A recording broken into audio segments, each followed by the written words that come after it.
UFC 294 takes place this weekend, and I'm very excited for this card. There's been a lot of fight cancellations and a lot of fight switches, but I think that the card is overall really good, and I thought I'd go through a couple of cards to get my first YouTube breakdown of some of the fights. If you follow my Instagram, you'll know that I do for my predictions for every weekend's card, and it's been very fun to do. I've been doing it consistently since 2022, and this is gonna be my first YouTube video doing it for a pay-per-view. To start off, we have Sharapudin Magomedov versus Bruno Silva, which just takes place on the, I believe, early prelims of the card. Now, Sharapudin Magomedov is a very highly talked about prospect. Even Joe Rogan is talking about him, and if Joe Rogan is talking about you when he doesn't really pay attention to sport that much, you're either really overhyped, you're either really good, or you're Dagestani. And he's at least one of those things. We don't know for the other two, but he's 11-0 in MMA. He has a very decent kickboxing and Muay Thai record, and he has a couple mixed rules bouts, which don't go towards his actual record, but it does show you that this guy has more experience than what his record shows. He'll be going up against Bruno Silva, who I think is like 23-9. He's been in the UFC for a while, and he was on a pretty good win streak before losing to Alex Pereira by decision, which is pretty good considering the only other person to go full rounds against Alex Pereira was the former light heavyweight champion at Altitude. So I'd say he did pretty good, but that definitely has worn out his chin to where he has lost 2 bouts recently, but he did win against, I believe, Brad Tavares. But he's lost to Gerald Mearshart. He's lost multiple fights, and I think his chin is just nowhere near the same. And he's a much older guy. He's in his 30s. I want to say mid-30s. Of that, I think Sharapudin Magomedov gets a head kick in the second round that drops Bruno Silva, and then Sharapudin pounces on him with a bunch of punches to finish him in the second round. Watch out for this guy. This guy is a really good striker, and he can also grapple. He does a lot of BJJ competitions, but also know this guy is a bit of a scumbag. He's a bit hot-tempered. If you know, you know. Next up, we have Ikram Aliskerov versus Warlley Alves. Now, Ikram Aliskerov has gone through a lot recently with fight cancellations, fight switches, and now he might finally actually have an opponent for it. Originally, he was supposed to fight Paulo Costa, and if we know Paulo Costa's track record of pulling out of fights, you would know that there was a good chance this fight wasn't going to happen. But Paulo Costa pulls out of this fight only to fight Khamzat Chimaev on the same card. But, that fight also doesn't happen. But then Nasruddin Imavov steps in to fight him, which that would have been the easier fight, I think, for Ikram Aliskerov. But I still think Nasruddin Imavov would have probably won that fight just from experience of, he's gone 5 rounds with Sean Strickland. Now, yes, he didn't win them, and he didn't look good in that, but it's experience in that, and he's still a good fighter. But then Nasruddin Imavov pulls out, and now they're feeding Ikram Aliskerov Warlley Alves, who is a 15-6 welterweight that's been in the UFC for quite some time now. He's experienced, but he's an old man. And he's not a middleweight fighter, and this is on such short notice that he has had no time really to adjust to the weight. He's going to get out-muscled, and I think he's going to get flatline KO'd by a right hook in the second round. Now, I'm not trying to overrate the power of, or overhype the power of Ikram Aliskerov. He did KO Phil Hawes, but Phil Hawes, he's a good fighter, but his chin is very bad. So that first round KO has a bit of some asterisks around it, but he still was able to KO him. But I do think second round KO by a right hook for Ikram Aliskerov. Now next up is an interesting one, but not for good reasons. Said Nurmagomedov versus Muin Gafurov. Now, Said Nurmagomedov, he's got Nurmagomedov as his name, so you would think he'd be, really good. And he is. But you get this problem where you have 3 undefeated Nurmagomedovs in this whole family of things. You have, obviously, Khabib is most famous. You have Usman Nurmagomedov, who's believe he's defended his Bellator lightweight title 2 times and is undefeated. And then you have Umar Nurmagomedov, who's an undefeated bantamweight. I believe he's ranked in the top 15. We have those 3, so then you go to Said Nurmagomedov, who I believe has 3 losses. I believe 2 of them are in the UFC, and they haven't been, bad losses. They've been very close fights, but in multiple of his wins, they're very close fights. His most recent, I don't know, I think his last fight was a loss to Jonathan Martinez. If you don't know, just brutally leg kick KO or TKO'd Adrian Yanez, becoming only the second guy in the UFC to get 2 TKO finishes. And Jonathan Martinez is no joke. And Said Nurmagomedov had a close fight that a lot of people argue he won. I haven't watched the fight in a bit, so I can't really remember how I felt about it. I'm pretty sure at the time I thought Said Nurmagomedov won, but I would need to rewatch it. But the point is, he goes to close fights a lot. Now his opponent, Muin Gafarov, is, I believe, 15-3 in MMA. 0-1 in the UFC, lost a decision, I forget to who, not important fight, but he lost that. And Muin Gafarov is, just because he has that, like, wrestler mountains kind of name, does not mean he's good. I don't think he's that good. I think he's not, like, trash, or he's not a can crusher or anything, but he's gonna lose. But I think he's gonna lose a unanimous decision to Said Nurmagomedov. I'm going to go 30-27s all across the board, winning all 3 rounds, getting takedowns, outstriking him, because Said Nurmagomedov has a very, like, lanky frame for the division. I think he's 5'7", 5'8", I'm pretty sure. But, yeah, 30-27, unanimous decision for Said Nurmagomedov. Now, next up, this one's actually interesting because of my pick. It's Magomed Ankalaev versus Johnny Walker in the light heavyweight division. Now, almost everyone is picking Magomed Ankalaev. Almost everyone. I'm going Johnny Walker. And I know everyone's going to go, you're only picking that because of all the recent upsets going on. You have no basis to base it on. Oh, no, I have plenty of bases to base it on. I'm not going to just pick a random person because, like, in these type of fights because, there's an upset or that. Magomed Ankalaev, he is a great grappler, and he's an okay striker. He tries to strike way too much and only resorts to grappling a lot of times when he's getting pieced up on the feet. He was getting pieced up against Thiago Santos. And post John Jones fight, Thiago Santos is so hesitant fighting that that's not a good look. And then he eventually starts dominating him on the ground thing. But Thiago Santos does not have finishing power. You cannot afford to do that against Johnny Walker, who has some of the craziest finishing power. He's finished people from weird angles. His freaking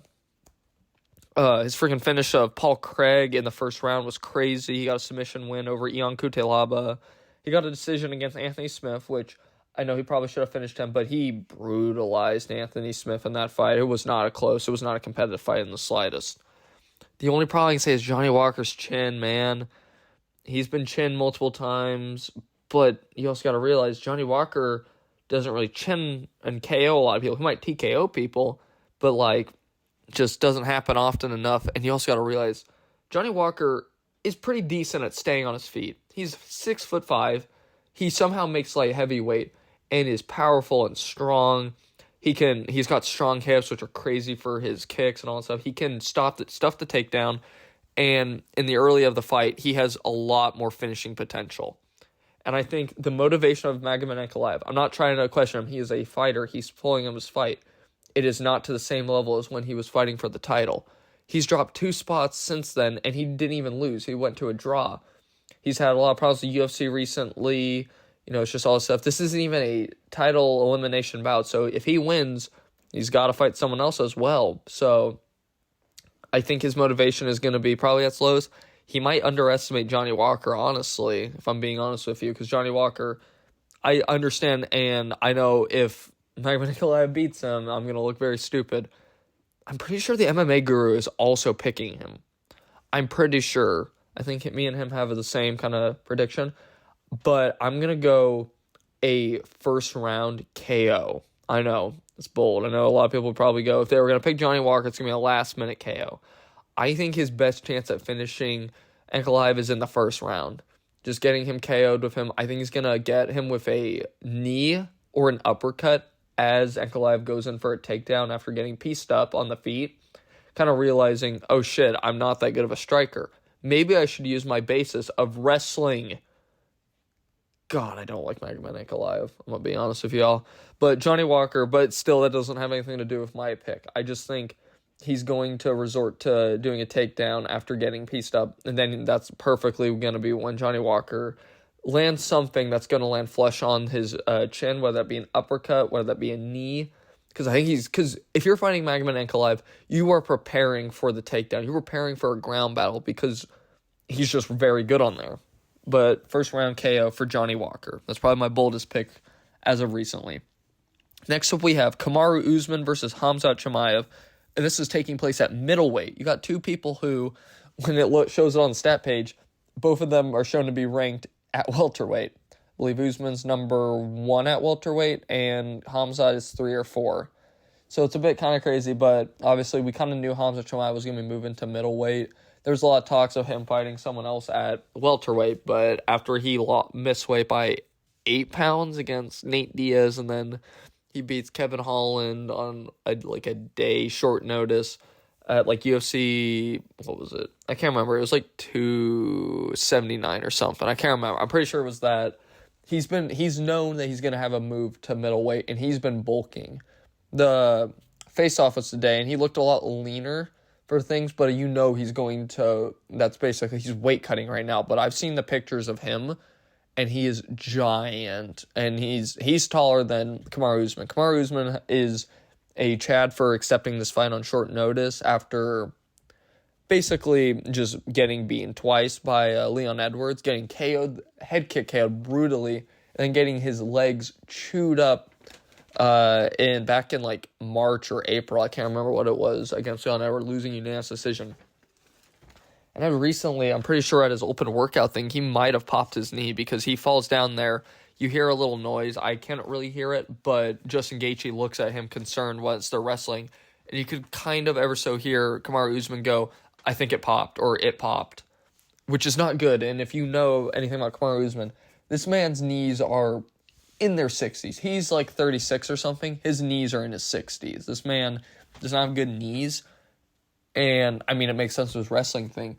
But he has had maybe a week to really prepare for this fight and kind of bulk up for this. And I believe Khamzat Chimaev is going to get a first-round submission win over Kamaru Usman.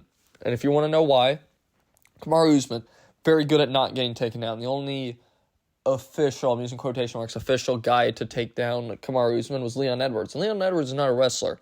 But anyone who has a brain understands wrestling or understanding the rule sets. Colby Covington took down Kamaru Usman in the second fight. Now, granted, Kamaru Usman stuffed a lot of takedowns, and he has a really good takedown defense and less time spent on his back or anything of other fighters. But in the little bit that we have seen him on his back, this man is so defensively unaware. He was almost getting submitted by Leon Edwards, who's not a submission expert either. He's a striker. That's not good. And then you go Khamzat Chimaev, who is lethal. This man can take him down and do horrible things to him. So I think, Khamzat Chimaev, he does not really joke around in the stand-up. He will go for the takedown immediately. The only time he didn't do was against Gilbert Burns.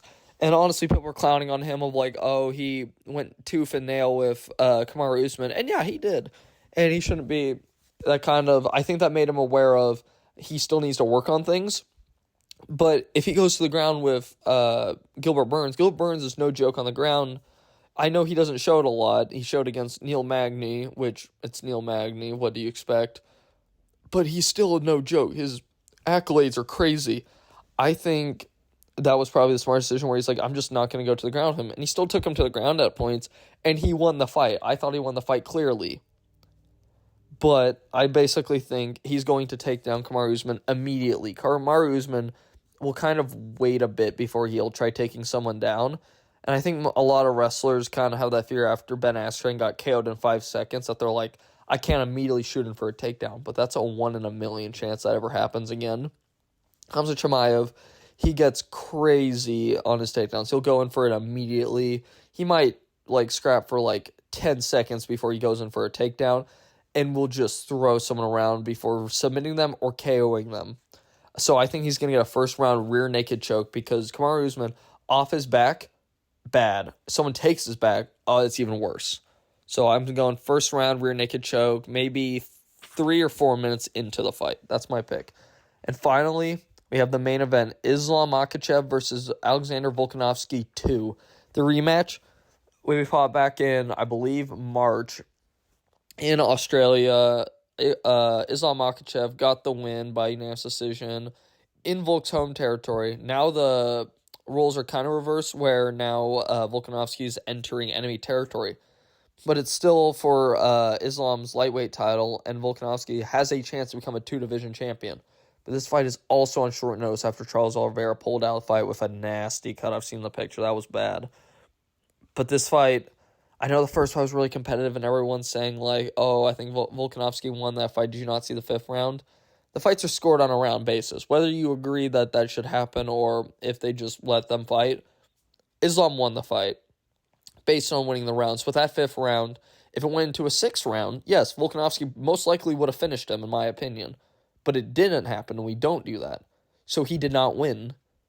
But in this fight, it's even less of that because Volkanovski had a chance to.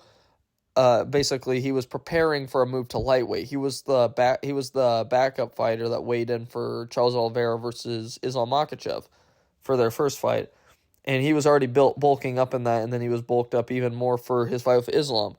He's since then gone back to featherweight, and he beat Yair Rodriguez. Great fight, after all.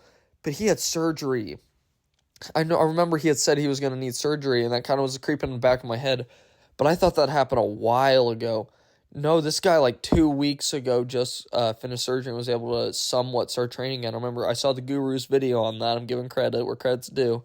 Saw that video, and that kind of made me that. And he's even referencing that in his, like, talk. He was doing it at the press conference. Like, it's on the back of his mind. He's thinking about it a lot, which is not a good mindset for that. And I mean, like, yes, he has every excuse. It's short notice.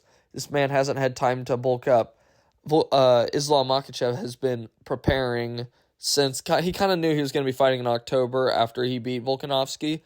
It was just he didn't know the opponent yet. But he's been training, so he's been prepared for that. He's a strong dude. He cuts crazy weight. You know he's using an IV. You know he is. Abu Dhabi's not going to check him for that stuff. We know in Australia or in Perth, we know the rule set was weird in terms of how it's different, where IV is kind of allowed, like a little bit of it that nobody else knew except Ali Abdelaziz fighters. You know, what a coincidence. The sketchy guy knows that rule, but nobody else does. And then now you can look it up and find that, but you couldn't before. But it was banned in Perth, so that was a huge controversy. At this point now, you know he's going to go fucking crazy with it, and he's going to rebuild back up to his full force. And I think he's going to get a third-round KO against Volkanovski. I think he's going to outmuscle Volkanovski, and he's going to finish him in the third round. Either a knee, or he's going to take him down, and he's just going to hammer him with strikes. Like, just going to go crazy. He's going to finish him. Pause. But you get my idea. He's just going to, first round, it's going to go crazy for Volkanovski. That's his best chance to beat Islam. There is still a chance. There's always a chance. We saw it with Israel Adesanya versus Sean Strickland. Sean Strickland gave him a striking lesson, and 49-46'd him. That's fucking crazy. And then Sean O'Malley KOs Aljamain Sterling. I think we were already somewhat forgetting that, which is crazy to think. But it's just, I'm not going to pick Volkanovski based on the first fight. I'm going to pick the fight based on everything that's against him. I'm not going to pick it just of like, oh, there's a chance. No, I'm going to pick on who I think's going to win, not who I want to win. So I think Islam's going to get a KO in the third round. Volkanovski he's been talking about it. He's talking about this fight different than others. He's like, I need to finish him. I need to finish him. In other fights, he's been like, I'm going to go for the finish. But he doesn't talk about like it's needed or anything. So that he knows that he needs to get a finish early on if he wants to win, because after that, his entire arm is so fucked. Because I believe his elbow's been injured. He needs that finish. But that's my picks for UFC 294. At first, this card was going to look horrible because of the cancellations on it, but now it's looking a lot better. And it's a smaller card than others, but I do definitely agree with my picks, and I think they're pretty good. But if you follow me on Instagram, you'll see the same picks on that. It's just the main event MMA. Hope you all enjoyed the video, and bye.